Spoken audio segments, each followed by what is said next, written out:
श्रोते हो नमस्कार. आज यज्ञ या स्वातंत्र्यवीर विनायक दामोदर सावरकर यांच्या चरित्रावर आधारित कादंबरीचा अंतिम भाग करताना फार संमिश्र भावना मनात येत आहेत. आजवर रोज मी या चरित्राशी वाचनामुळे जोडलेला होतो. प्रत्येक भाग रेकॉर्ड करताना त्या प्रसंगाशी एकरूप होण्याचा प्रयत्न करत होतो. प्रभावी लेखनामुळे तो प्रसंग डोळ्यांसमोर यायचा, तो स्वरांमध्ये बांधताना त्या भावना मनात येत होत्या, उभ्या राहत होत्या. आजवर त्या भावना मनात तशाच आहेत. तात्यांनी जे करून दाखवलंय त्याच्या 1% देखील या जन्मात मला करता आलं तरीही हा जन्म सार्थकी लागेल. संपूर्ण कादंबरी वाचताना आलेला अनुभव विलक्षण. अनेकदा वाचन झाल्यावर मन सुन्न होऊन जायचं आणि मी नुसता बसून राहायचो. त्या काळात गेलेलं मन पुन्हा वर्तमानात आणताना फार त्रास व्हायचा. तात्यांचं चरित्र नुसतं वाचणं आणि ऐकणं देखील सोपं नाही. अक्षरशः धगधगतं अग्निकुंडच. त्यामुळे या चरित्राच्या वाट्याला कुणी जात नसावं. काहीही जाणून न घेता त्यांच्यावर वाटेल ती विशेषणं लावणं हा तर सध्याच्या काळातला उद्योगच. विविध माध्यमांवर मी ते पाहिलंय, अनुभवलंय. वास्तविक तात्यांनी जे काम भारताच्या स्वातंत्र्यासाठी केलंय त्याची तुलनाच करायची तर त्यासाठी हिमालय सुद्धा थिटाच पडेल. माझा हा वाचनाचा प्रयत्न केवळ यासाठीच की आजच्या वाचनापासून लांब जाणारा युवान निदान ऐकून तरी या चरित्राविषयी योग्य माहिती मिळवेल. त्याला तात्या खऱ्या अर्थाने समजतील, पुढची पिढी त्यातूनच प्रेरणा घेईल. तात्यांच्या या प्रवासात त्यांनी जे सोसलंय, त्यांच्या संपूर्ण कुटुंबाने जो असीम त्याग केलाय त्याचे उत्तरही आपण कधीही होऊ शकत नाही. आपण त्यांना केवळ अंतःकरणपूर्वक वंदनच करू शकतो. या वाचनामागे कुठलाही स्वार्थ नाही, कुठल्याही लाभाची अपेक्षाच नाही. तात्यांना जवळून पाहता आलं, या उपर अजून काय हवं. त्यांचे चरित्र मनावर असंच कोरलेलं राहावं हीच भावना आहे. या वाचनातून खूप गोष्टी समजल्या, त्यामागची कारणं समजली. तात्यांनी कित्येकांना कसं प्रेरित केलं ते समजलं. भारताचा स्वातंत्र्य यज्ञ समजला. तात्यांच्या बुद्धीची अमर्यादता समजली. माझ्या ओंजळीत अल्पबुद्धीत जे आलं ते मी आपल्यापुढे ठेवण्याचा प्रामाणिक प्रयत्न केला. काही चुकलं असेल तर ते माझं, आणि जे तुम्हाला आवडलं असेल ते केवळ लेखकांच्या प्रतिभेमुळे. ते त्या लेखकांना मनपूर्वक अर्पण. या वाचनाचं श्रेय सौ सीमंतिनी खेर यांना, त्यांनी आणि श्री राजेंद्र खेर व कॉन्टिनेंटल प्रकाशन यांनी दिलेल्या परवानगीमुळेच मी हे वाचन करू शकलो. धन्यवाद. आता ऐकूया अंतिम भाग, पूर्णाहुती. स्वातंत्र्यवीर विनायक दामोदर सावरकर यांच्या चरित्रावर आधारित यज्ञ. लेखक भाद खेर आणि शैलजा राजे. वाचक स्वर राहुल सराफ.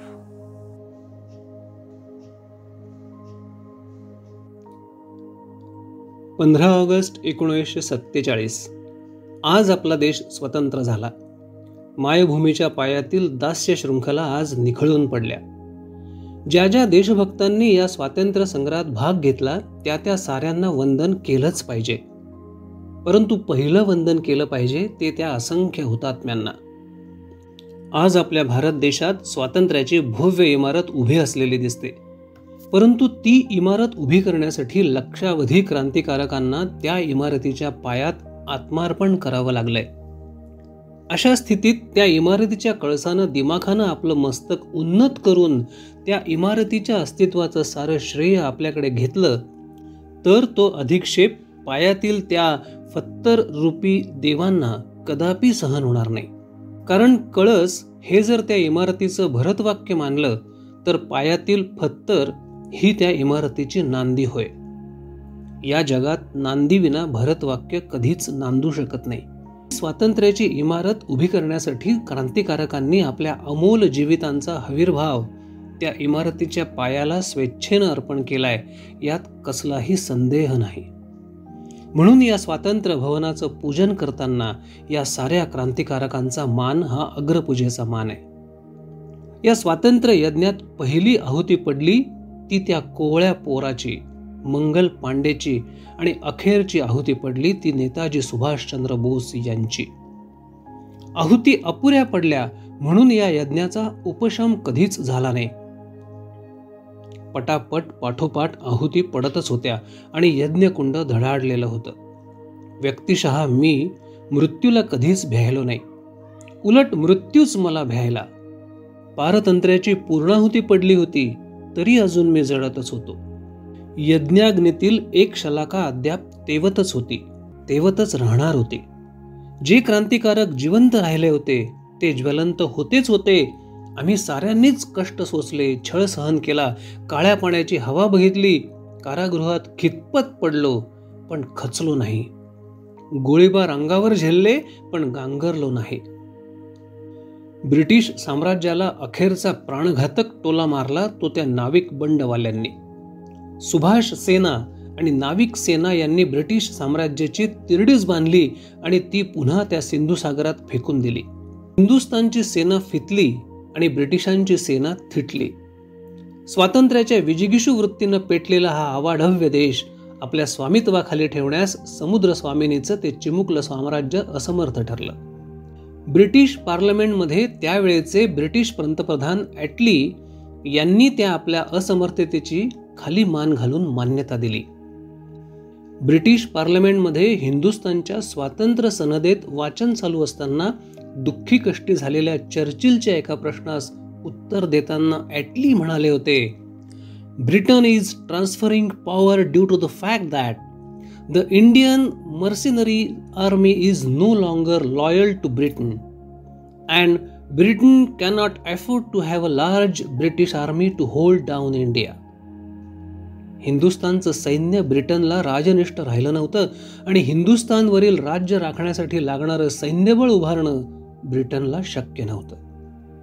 गांधीजींनी देशात जनजागृती केली, ती अर्थात हवीच होती, परंतु सैन्य फितलं ही गोष्ट अधिक महत्वाची होती. दोन्ही बाजूंनी समुद्र स्वामिनीचं साम्राज्य पेचात सापडलं आणि म्हणून त्यांनी गाशा गुंडाळला. आम्ही विजयी ठरलो. परंतु आपलं हे स्वातंत्र्य मिळालं आहे ते पराक्रमाच्या बळावर. रणात रक्त सांडूनच आपल्याला ते मिळवावं लागलंय. हिंसेनं कधी स्वातंत्र्य मिळत असतं का? स्वातंत्र्य देवता ही नेहमीच रक्ताचा नैवेद्य मागत असते. तो नैवेद्य द्यावाच लागतो. आपण रक्ताचा भरपूर नैवेद्य त्या स्वातंत्र्य देवतेला दिलेला आहे. गेल्या 1000 वर्षात एवढा मोठा भूखंड आपल्या स्वामित्वाखाली कधीच नांदलेला नव्हता, परंतु बाकी अद्याप उरलेली आहे. शिवाजी महाराजांचं स्मरण करून ती बाकी फेडून घेतलीच पाहिजे. आज समर्थ रामदास असते तर त्या निस्संग साधूलाही आनंदाचं भरतं आलं असतं. त्याला स्नानसंध्या करायला उदंड पाणी झालं असतं. सारी पुण्यक्षेत्र आज एकत्र गोळा झाली आहेत. गंगा, यमुना, गोदावरी, सरस्वती, नर्मदा, कावेरी ही जलतीर्थ जमली आहेत. परंतु नर्मदे सिंधू कावेरी जलेस्मिन सन्निधे कुरु या पवित्र मंत्रातील ती पुण्य पावन सरिता सिंधू कुठे गेली आहे? कुठे गेली आहे ती सिंधू? कष्टी झालेल्या कालिपत रॉय यांना मी म्हणालो, कालिपत बाबू, कुठे आहे ती पुण्य सरिता सिंधू? ती अंबी तमे, नदी तमे, देवी तमे सिंधू. रॉय बाबू, तुमचं मला माहित नाही, पण या स्त्रोतस्विनी सिंधू जलाची तहान आम्हा महाराष्ट्रीयांना पुन्हा पुन्हा लागलेली आहे. अटकेवर त्या सिंधू तीरावर जेव्हा आमचा भगवा जरीपटका उभारला गेला तेव्हाच त्या पवित्र पाण्यानं आमची विजय तृष्णा शमली. खाली मान घालून कालेपतराय म्हणाले, खरंय सावरकरजी, खरंय. मी उसळून म्हणालो, अरे त्या सूर सरिता सिंधूला आम्ही कसं विसरणार आणि काय म्हणून विसरणार? सिंधू नसती तर हिंदू आले असते कुठून? अर्था वाचून शब्द किंवा प्राणा वाचून कुडी कधी असू शकते काय रॉय बाबू? ज्या मातेच्या उदरातून आम्ही आलो ती मायाच मारून टाकली. कालिपत रॉय लहान मुलासारखे ओक्सा बोक्षी रडू लागले. मी महम्मदींकडे वळून म्हणालो, तुम्ही मुसलमान असाल तर आम्ही अवश्य हिंदू आहोत. जोवर जगातले झाडून सारे लोक मानवता धर्म पाळत नाहीत किंवा माणुसकी ठेवत नाहीत तोपर्यंत आम्ही हिंदू आहोत आणि हिंदू म्हणूनच राहणार आहोत. आ सिंधू सिंधू भारत भूमिका ही ज्याची त्याची पितृभू आणि पुण्यभू आहे तो हिंदू.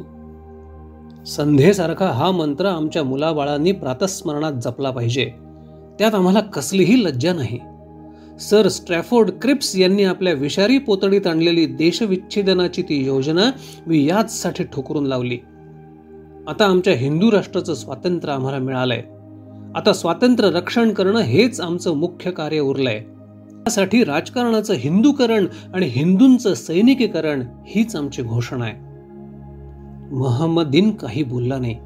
बोलले ते कालिपतराय म्हणाले, या फाळणीनं आमचा सत्यानाश केला.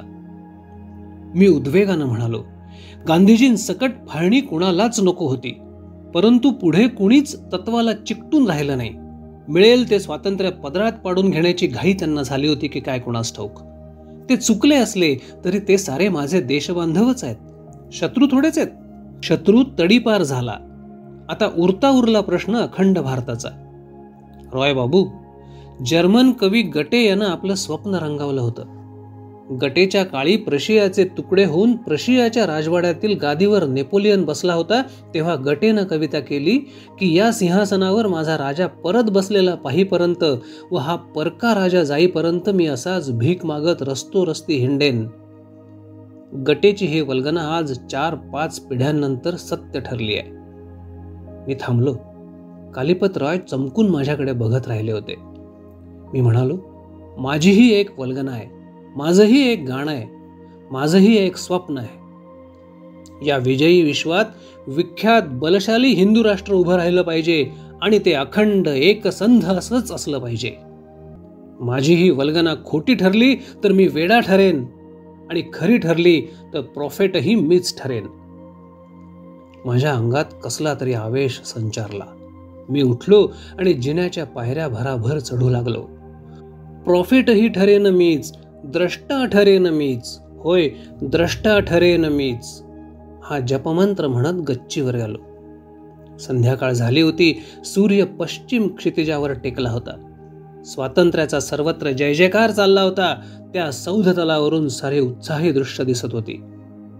मी आराम खुर्चीत बसलो आणि समोर बघू लागलो. पश्चिम क्षितिजावर जणू यज्ञ मांडला होता. यज्ञीय ज्वाळा उफाळल्या होत्या. धूनच येणारे मेघखंड यज्ञ धुमाप्रमाणे भासत होते. त्या दृश्याशी मी एकरूप होऊन गेलो. बघता बघता मला सिंधुकाठ दिसू लागला. आपल्या पूर्वजांनी याच सिंधूच्या काठी यज्ञ मांडले होते. आ सिंधू सिंधू पर्यंताम हा हिंदुत्वाचा मंत्र माझ्या समोर साकार झाला. याच यज्ञाला आम्ही आमच्या तारुण्यातील वसंताची समिधा अर्पण केली होती. एकदम माझ्या मनात मंत्रपुष्पाचा ध्वनी घुमू लागला. यज्ञेन यज्ञमयजंत देवास्तानि धर्माणि प्रथमान्यासन् ते हनाकं महिमान सचंत यत्र पूर्वे साध्या संति देवाः. माझ्यापुरती यज्ञाची पूर्णाहुती झाली होती. खंडित भूभागाचं का होईना, पण स्वातंत्र्याचं स्वागत करायलाच हवं होतं. मी खुर्चीवरून उठलो. सौध तलाच्या भिंतीवर पणत्या ओळीनं मांडून ठेवल्या होत्या. मी ध्वज उभारून स्वातंत्र्याचं स्वागत केलं. पहिल्या प्रथम उभारला तो आमचा सनातन परंपरेनं चालत आलेला विजयी भगवा ध्वज आणि नंतर उभारला तो आपला तिरंगी राष्ट्रध्वज. एक एक पणती मी उजळत गेलो. पहिली ज्योत लावली ती त्या मंगल पांडेची. मग ओळीनं ज्योती उजळत गेलो. तो तात्या टोपे, झाशीची राणी, कुंवर सिंग, वासुदेव बळवंत, चाफेकर, मदनलाल धिंगरा, अनंत कान्हेरे, पिंगळे, भगतसिंग आणि नेताजी सुभाषचंद्र बोस यांच्या. वहिनीच्याही नावानं एक पणती लावली. ती अनामिका असली तरी माझी स्फूर्ती देवता होती. शेवटी जी पणती लावली तिची ज्योत फडफडली. मनाशी म्हणालो, नौखालीत ठार झालेल्या अजाण अर्भकांची ही ज्योत असली पाहिजे. कोवळे जीव तडफडतायत बिचारे. माझा देश अखंड होईल तेव्हा ही ज्योत स्थिरावेल हा विचार मनात येताच खरोखरच ती ज्योत विसावली. मीही पुन्हा आराम खुर्चीत विसावलो. अमावास्येचीच रात्र होती. अशा रात्री आकाशातील नगण्य नक्षत्रांची शोभा बघण्यात मला नेहमीच मौज वाटायची. मी त्या नक्षत्रांकडे बघू लागलो. ती नक्षत्र मला काही सांगू लागली. डोळे मिटून मी ऐकू लागलो. ऐकता ऐकता अनंताची आरती ओठावाटे बाहेर पडू लागली. त्या अनाद्य अनंत अनंताला मी मनोमन प्रार्थना करू लागलो. एवढ्या मोठ्या भूभागाचं स्वातंत्र्य दिलंस, मग आता जे काय थोडं उरलं आहे त्यासाठी कृपणपणा का? अनंत हस्ते कमलावराने, देता किती घेशील दो कराने. हा आहे तुझ्या घरचा न्याय. घेण्याला जर आम्ही समर्थ असू तर तू द्यायला कृपण कधीच होत नाहीस. माझं सार झालंय. आता उरलेल्याचं उदक माझ्या पुढच्या पिढीच्या हाती देऊन टाक. माझ्या मुखातून शब्द बाहेर पडले. निरंजनासी निरंजनाचा, देवा दीप तुला, दाविती देवा दीप तुला.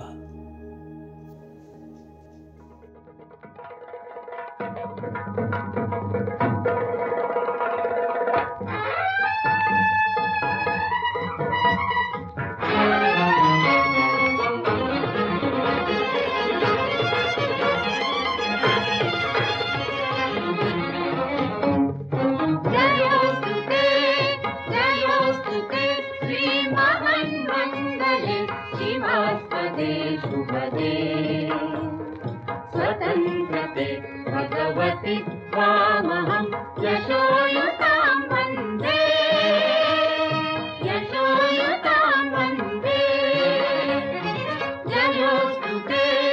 जयोस्तु ते श्रीमन्मङ्गले शिवास्पदे शुभदे.